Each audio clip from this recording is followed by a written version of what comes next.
Good morning Odisha. आज हूँ जून मास 18 तारिख मंगलवार। चलतु आज सकाळ गुरुत्वपूर्ण खबर उपर नजर पकईबा। ता पूर्व समस्ते चैनल को सब्सक्राइब करने सहित आपण क्यों जिल्लारू आमर वीडियो देखुंत कमेंट रे जणांतु। आजिर प्रथम खबर पीएम किसान 17तम किस्ती आज मिलिबो। बरगढ़ रे आयोजन कार्यक्रम रे सामिल हेबे मुख्यमंत्री। आज जारी हेब पीएम किसान सम्मान निधि योजनार 17तम किस्ती। विभिन्न जिला और कृषि विज्ञान केन्द्र रे आयोजन हेब कार्यक्रम। संध्या 4:30 7टा जाए आयोजन हेब कार्यक्रम। बरगढ़ रे जोग देबे मुख्यमंत्री मोहन माझी। मुख्यमंत्री सह उपमुख्यमंत्री केबी सिंह देव जोग देबे एवं अन्य जिलागुड़िक अन्य मंत्री माने जोग देबे। चलंतु परवर्ती खबर उपर नजर पकईबा। सोमवार पश्चिमबंग एक बड़ धरणर ट्रेन दुर्घटना घटी। यह दुर्घटना रे मृतकों संख्या बढ़ी चली। वर्तमान सुधा 15 जनकर मृत्यु होता जमापड़ी। तेबे मृतकों परिवार को 10 लाख, गुरुतर को 2.5 लाख एवं आहतों परिवार को 50,000 टंका लेखाएं सहायता राशि घोषणा करिसेंती रेलमंत्री अश्विनी वैष्णव। चलंतु परवर्ती खबर उपर नजर पकईबा। बुधवार अर्थात जून 19 तारिख में बसिबो बीजेडी विधायक दल बैठक। बीजेडी सुप्रीमो नवीन पट्टनायक अध्यक्षतार बसिबो बैठक। अपराह्न 4:30 बैठक अनुष्ठित हेबो। बैठक में विधायक दल नेता चयन कराजिबा कार्यक्रम रही। यही बैठक शंख भवन में बसिबो बोली बीजेडी पक्षर सूचना दिया जायछि। चलंतु परवर्ती खबर उपर नजर पकईबा। कर्मचारी प्रति कठोर हेले केंद्र सरकार। एणिकी विलंबर ऑफिस आसिले हेब कार्यानुष्ठान। विलंबर आसुवा कर्मचारी विरोध में कड़ा कार्यानुष्ठान पर केंद्र सरकार चेतावनी देइछंती। एही मामला को गंभीरतार सह नेबाकू वरिष्ठ अधिकारी को निर्देश दिया जाइछि। चलंतु परवर्ती खबर उपर नजर पकईबा। स्कूल केउटी छुट्टी रहिबो केउटी खोला रहिबो जानंतु। असह्य गुळुगुळी ता सांगकू झांझी पवन। यहाकू दृष्टि रखी खोर्धा जिले में 3 दिन सकालुआ स्कूल हेब। सकाळ 6टारू 10:30 जाए पाठपढ़ा हेब। 18ରୁ 20 जाए जिलार सबु स्कूल सकालुआ खोला रहिबो। झारसुगुड़ा जिले में आज सबु स्कूल छुट्टी बोली घोषणा कर जाइछि। तेबे 19 और 20 तारिख में सकाळ स्कूल हेब बोली निष्पत्ति निया जाइछि। सेहीपरि बालेश्वर रे आज बंद रहिबो समस्त स्कूल। छुट्टी घोषणा कले जिल्लापाल। 19 रु जिले में हेब सकालुआ स्कूल। सकाळ 6टारू 10:30 जाए हेब पाठपढ़ा। चलंतु परवर्ती खबर उपर नजर पकईबा। बीएसकेवाई आयुष्मान को नहीं बढ़ुची द्वंद्व। आसीपरे बड़ योजना ना भी परिवर्तन हो पारे। बीजेडी सरकार को बीएसकेवाई एवं बीजेपी सरकार को आयुष्मान भारत योजना नहीं द्वंद्व बढ़ुची। उभय सरकार को बहुप्रतीक्षित दुई योजना को नहीं लोकों भितर आलोचना जोर धरी। दुईटी जाक योजना कार्यकरी हेब ना केवल आयुष्मान भारत योजना को लागू करा ताको नहीं द्वंद्व देखा देछि। एपटे नूतन भाव स्वास्थ्य और परिवार कल्याण विभाग दायित्व नहीं स्वास्थ्य मुकेश महालिंग दुई योजना को तर्जमा कर पदक्षेप नियाजिबो बोली सूचना देइछंती। चलंतु परवर्ती खबर उपर नजर पकईबा। चाषी ऋण छाड़ मागणा बिजुली 3 मासरे 40,000 नियुक्ति। चंपई सरकार बड़ घोषणा। झारखंड में विधानसभा निर्वाचन 6 मास बाकी अछि। चलित वर्ष शेष में झारखंड निर्वाचन होगाकू जाउछि। तेणु निर्वाचन पाखई आसुथिबारु राज्य में चंपई सरकार निर्वाचन घोषणा आरंभ कर देइछंती। मुख्यमंत्री चंपई सोरेन राज्य में 125 यूनिट मागणा बिजुली को 200 करने को निष्पत्ति नेइछंती। यह सहित राज्य सरकार युवकों आरंभ करी महिला एवं कृषकों पर्यंत बड़ घोषणा करिसेंती। झारखंड सरकार बिजुली बिल बोझ को दूर करने सहित अधिकारी को निर्देश देइछंती जे भूल बिल छाड़ करने। सेहीपरि 2 लाख टंका पर्यंत कृषकों को छाड़ करने सहित 50 वर्षरू ऊर्ध्व एवं 25 वर्षरू कम वयस्क महिला को सरकार आर्थिक सहायता प्रदान करेंगे।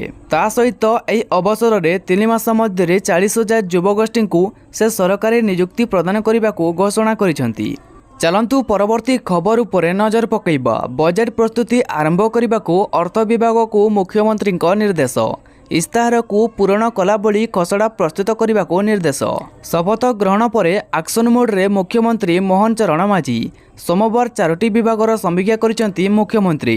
विभागर कार्यकारिता संपर्क में विभागीय सचिव माने मुख्यमंत्री को अवगत करिसेंती। गृह अर्थ जल संपद और योजना और संयोजना विभागर अबकारी माने मुख्यमंत्री को भेटिसेंती।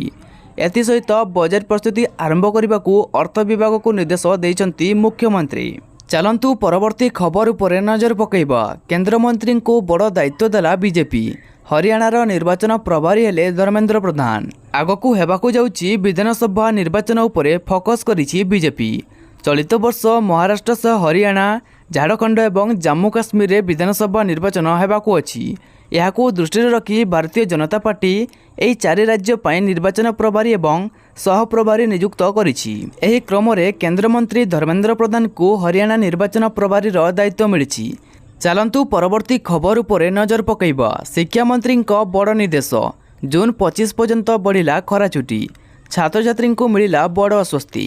ବାସ୍ତବରେ ଛତିଶଗଡ଼ ରାଜ୍ୟର ସରକାର ସମସ୍ତ ବିଦ୍ୟାଳୟଗୁଡ଼ିକ ଛୁଟି ଦିନକୁ ଜୁନ୍ 25 ପର୍ଯ୍ୟନ୍ତ ବୃଦ୍ଧି କରିବାକୁ ଘୋଷଣା କରିଛନ୍ତି। ଏ ସମ୍ପର୍କରେ ଏକ ବଡ଼ ଘୋଷଣା କରି ଶିକ୍ଷାମନ୍ତ୍ରୀ କହିଛନ୍ତି ଯେ ସମସ୍ତ ସରକାରୀ ଏବଂ ବେସରକାରୀ ବିଦ୍ୟାଳୟଗୁଡ଼ିକ ବର୍ତ୍ତମାନ ଜୁନ୍ 25 ପର୍ଯ୍ୟନ୍ତ ବନ୍ଦ ରହିବ। ଚାଲନ୍ତୁ ପରବର୍ତ୍ତୀ ଖବର ଉପରେ ନଜର ପକାଇବା। ମହିଳାଙ୍କ ଖାତାକୁ ସବୁ ମାସରେ 2500 ଟଙ୍କା ଆସିବ। ନୂଆ ସରକାରଙ୍କ ବଡ଼ ଘୋଷଣା। ତେଲେଙ୍ଗାନାରେ କ୍ଷମତାକୁ ଆସିଥିବା କଂଗ୍ରେସ ସରକାର ଅନେକ ନିର୍ବାଚନୀ ପ୍ରତିଶ୍ରୁତି ଦେଇଛନ୍ତି। ସରକାର ଏଥିରୁ କିଛି କାର୍ଯ୍ୟକାରୀ କରିସାରିଛନ୍ତି, କିଛି ଅଧିକ ଶୀଘ୍ର କାର୍ଯ୍ୟକାରୀ ହେବ। କିନ୍ତୁ ନିକଟରେ ମନ୍ତ୍ରୀ ସୀତାକା ଏକ ଗୁରୁତ୍ୱପୂର୍ଣ୍ଣ ଘୋଷଣା କରିଛନ୍ତି। ଏହି ଯୋଜନାରେ ମହିଳାମାନଙ୍କୁ ମାସକୁ 2500 ଟଙ୍କା ମିଳିବ। ପ୍ରତ୍ୟେକ ଯୋଗ୍ୟ ମହିଳାଙ୍କୁ 2500 ଟଙ୍କା ମିଳିବ। ଏହାକୁ ଶୀଘ୍ର ଉପଲବ୍ଧ କରାଇବା ନେଇ ଘୋଷଣା କରାଯାଇଛି। ଚାଲନ୍ତୁ ପରବର୍ତ୍ତୀ ଖବର ଉପରେ ନଜର ପକାଇବା। ପାକିସ୍ତାନରେ 2% କଲା ଟମାଟୋ।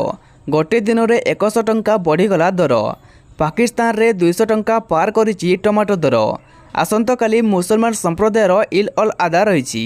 ଏହି ଅବସରରେ ପାକିସ୍ତାନର ଟମାଟୋ କିଲୋ 200 ଟଙ୍କା ପାର କରିଛି। ମାତ୍ର ଗୋଟିଏ ଦିନରେ ଟମାଟୋ କିଲୋ ପିଛା 100 ଟଙ୍କା ବଢ଼ିଛି। ଚାଲନ୍ତୁ ପରବର୍ତ୍ତୀ ଖବର ଉପରେ ନଜର ପକାଇବା। ପଶ୍ଚିମବଙ୍ଗ ଟ୍ରେନ୍ ଟ୍ରାଜେଡିକୁ ନେଇ ଦୁଃଖ ପ୍ରକାଶ କଲେ ରାଷ୍ଟ୍ରପତି ଦ୍ରୌପଦୀ ମୁର୍ମୁ ଏବଂ ପ୍ରଧାନମନ୍ତ୍ରୀ ନରେନ୍ଦ୍ର ମୋଦି। ରିଲିଫ୍ କାର୍ଯ୍ୟକୁ ଗୁରୁତ୍ୱ ଦେବା ସହ ଆହତଙ୍କ ଆଶୁ ଆରୋଗ୍ୟ କାମନା କଲେ। ଚାଲନ୍ତୁ ପରବର୍ତ୍ତୀ ଖବର ଉପରେ ନଜର ପକାଇବା। ବିଧାନସଭା ଜଗିବେ 8 ପ୍ଲାଟୁନ୍ ଫୋର୍ସ। ଆଜି ବସିବାକୁ ଯାଉଛି ପ୍ରଥମ ବିଧାନସଭା ଅଧିବେଶନ। ଆଜିଠାରୁ ବିଧାନସଭାର 3 ଦିନିଆ ଅଧିବେଶନ ବସିବ। ନୂଆ ସରକାର ଆସିବା ପରେ ନବନିର୍ବାଚିତ ବିଧାୟକମାନେ 2 ଦିନ ଧରି ଶପଥ ଗ୍ରହଣ କରିବେ। ଏଥିସହ ନୂଆ ବାଚସ୍ପତି ପାଇଁ ମଧ୍ୟ ଏହି ଅଧିବେଶନରେ ନିର୍ବାଚିତ ହେବେ। ଚାଲନ୍ତୁ ପରବର୍ତ୍ତୀ ଖବର ଉପରେ ନଜର ପକାଇବା। 19 ତାରିଖ ପରେ ବର୍ଷା ସମ୍ଭାବନା। ଓଡ଼ିଶାରେ ଆସନ୍ତା 19 ତାରିଖରେ ମୌସୁମୀ ବାୟୁ ପ୍ରଭାବରେ ବର୍ଷା ହେବାର ସମ୍ଭାବନା ରହିଛି। ମୌସୁମୀ ବାୟୁ ପ୍ରଭାବରେ ରାଜ୍ୟର ଅଧିକାଂଶ ସ୍ଥାନରେ ପ୍ରବଳରୁ ଅତି ପ୍ରବଳ ବର୍ଷା ହେବ ବୋଲି ସୂଚନା ମିଳିଛି। ମୌସୁମୀ ଓଡ଼ିଶା ଛୁଇଁବା ପରେ ମଧ୍ୟ ସକ୍ରିୟ ହୋଇନାହିଁ, ଯାହାଫଳରେ ରାଜ୍ୟବାସୀ ହନ୍ତସନ୍ତ ହେଉଛନ୍ତି। ଚାଲନ୍ତୁ ପରବର୍ତ୍ତୀ ଖବର ଉପରେ ନଜର ପକାଇବା। ଡିଜିଙ୍କ କ୍ୟାମ୍ପ ଅଫିସରେ ଆଇପିଏସ୍ଙ୍କ ଗୁରୁତ୍ୱପୂର୍ଣ୍ଣ ବୈଠକ ଅନୁଷ୍ଠିତ ହୋଇଛି। ଡିଜିଙ୍କ ଅଧ୍ୟକ୍ଷତାରେ ଚାଲିଥିବା ବୈଠକରେ 17 ଜଣ ବରିଷ୍ଠ ଆଇପିଏସ୍ ସାମିଲ ହୋଇଥିଲେ। ରାଜ୍ୟରେ ଚାଲିଥିବା ବିଭିନ୍ନ ଆଇନ ଶୃଙ୍ଖଳା ପରିସ୍ଥିତି ଉପରେ ଆଲୋଚନା ହୋଇଛି। ବରିଷ୍ଠ ଆଇପିଏସ୍ ତଥା ଆଇନ ଶୃଙ୍ଖଳା ଏଡିଜି ଆର୍କେ ଶର୍ମା, ଗୁଇନ୍ଦା ନିର୍ଦ୍ଦେଶକ Soumitri Priyadarshi, crime branch ADG Arun Bothra, IG Ashish Singh, IG Anup Sahu, IG S Saini, DIG B Gangadhar ପ୍ରମୁଖ ଉପସ୍ଥିତ ରହିଥିଲେ। ଚାଲନ୍ତୁ ପରବର୍ତ୍ତୀ ଖବର ଉପରେ ନଜର ପକାଇବା। ଭାରତ ସହ ଶ୍ରୀଲଙ୍କାକୁ ଯୋଡ଼ିବା ପାଇଁ ନିର୍ମାଣ ହେବ ପୋଲ। ଶେଷ ପର୍ଯ୍ୟାୟରେ ଜମି ସର୍ଭେ ପ୍ରକ୍ରିୟା ଚାଲିଛି। ଚାଲନ୍ତୁ ପରବର୍ତ୍ତୀ ଖବର ଉପରେ ନଜର ପକାଇବା। କଳିଙ୍ଗ ଷ୍ଟାଡିୟମ କ୍ରୀଡ଼ା ଭିତ୍ତିଭୂମିର ସମୀକ୍ଷା କଲେ କ୍ରୀଡ଼ାମନ୍ତ୍ରୀ ସୂର୍ଯ୍ୟବଂଶୀ ସୁରଜ। କ୍ରୀଡ଼ା ଓ ଯୁବ ସେବା ମାନ୍ୟବର ମନ୍ତ୍ରୀ ଶ୍ରୀ ସୂର୍ଯ୍ୟବଂଶୀ ସୁରଜ ଆଜି କଳିଙ୍ଗ ଷ୍ଟାଡିୟମ ଗସ୍ତ କରି ରାଜ୍ୟର କ୍ରୀଡ଼ା ବ୍ୟବସ୍ଥା ଏବଂ ଭିତ୍ତିଭୂମିର ସମୀକ୍ଷା କରିଛନ୍ତି। ପୂର୍ବାହ୍ନ 10 ଘଣ୍ଟା ସମୟରେ କ୍ରୀଡ଼ା ବିଭାଗ କମିଶନର ତଥା ଶାସନ ସଚିବ ଶ୍ରୀ ଆର୍ ବିନାଲ କ୍ରିଷ୍ଣା, ସ୍ୱତନ୍ତ୍ର ଶାସନ ସଚିବ ଶ୍ରୀ ଅରବିନ୍ଦ ଅଗ୍ରୱାଲ ଓ ବିଭାଗର ଅନ୍ୟ ଅଧିକାରୀମାନେ ଉପସ୍ଥିତ ରହି କ୍ରୀଡ଼ାମନ୍ତ୍ରୀଙ୍କୁ ସ୍ୱାଗତ ଜଣାଇଥିଲେ। ତାପରେ କ୍ରୀଡ଼ାମନ୍ତ୍ରୀ ଷ୍ଟାଡିୟମର ବିଭିନ୍ନ ସୁବିଧା ଓ ଭିତ୍ତିଭୂମି ପରିଦର୍ଶନ କରିଥିଲେ। ଚାଲନ୍ତୁ ପରବର୍ତ୍ତୀ ଖବର ଉପରେ ନଜର ପକାଇବା। କଂଗ୍ରେସ ଅଧ୍ୟକ୍ଷ ମଲ୍ଲିକାର୍ଜୁନ ଖଡ଼ଗେଙ୍କ ବଡ଼ ଘୋଷଣା। ଇସ୍ତଫା ଦେବେ ରାହୁଲ ଗାନ୍ଧୀ। ସେପଟେ ୱାୟନାଡ଼ରୁ ନିର୍ବାଚନ ଲଢ଼ିବେ ପ୍ରିୟଙ୍କା ଗାନ୍ଧୀ। ସୋମବାର ଘୋଷଣା କରିଛନ୍ତି ଯେ ରାହୁଲ ଗାନ୍ଧୀ କେରଳର ୱାୟନାଡ଼ ଲୋକସଭା ଆସନ ଛାଡ଼ି ରାୟବରେଲୀରୁ ସାଂସଦ ହେବେ। ଏହାସହ କଂଗ୍ରେସ ସାଧାରଣ ସମ୍ପାଦିକା ପ୍ରିୟଙ୍କା ଗାନ୍ଧୀ ୱାୟନାଡ଼ରୁ ନିର୍ବାଚନ ଲଢ଼ିବେ ବୋଲି ଖଡ଼ଗେ ବଡ଼ ଘୋଷଣା କରିଛନ୍ତି। ଚାଲନ୍ତୁ ପରବର୍ତ୍ତୀ ଖବର ଉପରେ ନଜର ପକାଇବା। ଖୁବ୍ ଶୀଘ୍ର ଚାଲିବ ବନ୍ଦେ ଭାରତ ସ୍ଲିପର ଟ୍ରେନ୍। 2 ମାସ ଭିତରେ ଟ୍ରାକ୍ରେ ଦୌଡ଼ିବ ବନ୍ଦେ ଭାରତ ସ୍ଲିପର ଟ୍ରେନ୍। एने सूचना देइछन्ति रेलमंत्री अश्विनी वैष्णव। ट्रेन निर्माण कार्य जोरसोर चली शेष पर्यायर पहुंची समस्त वैषयिक काम। बेंगालुरु थिबा बीएमएलएल लिमिटेड रे रेल यूनिट रे वंदे भारत स्लीपर ट्रेन निर्माण चली। चलंतु परवर्ती खबर उपरे नजर पकेइबा। मोदी सहायता लोड़िले पालेस्टाइन प्रधानमंत्री नरेंद्र मोदी को प्रशंसा करिसेंति पालेस्टाइन प्रधानमंत्री मोहम्मद मुस्तफा। तृतीय थर पर मोदी भारतर प्रधानमंत्री भाव शपथ नहीं मुस्तफा एक चिठी जरिए शुभेच्छा जणाइछन्ति। यह सहित गाजा विवादर त्वरित समाधान पर से मोदी को सहायता लोड़िछन्ति। चलंतु परवर्ती खबर उपरे नजर पकाइबा। रथयात्रा और स्नान पूर्णिमा को परिचालना नहीं एक गुरुत्वपूर्ण बैठक। मुख्यमंत्री मोहन माझी अध्यक्षतार चली आलोचना। विश्व प्रसिद्ध रथयात्रा पर चलचंचल श्रीक्षेत्र रथखଳାରେ जोरसोर प्रस्तुति चली। जून 22 रे देवस्नान पूर्णिमा थिबा श्रीमंदिर पक्षर प्रस्तुति प्रक्रिया आरंभ होईछि। एने आज रथयात्रा एवं स्नान पूर्णिमा परिचालना को एक गुरुत्वपूर्ण बैठक होइतिला। एही बैठक को मुख्यमंत्री मोहन माझी अध्यक्षता करिसेंति।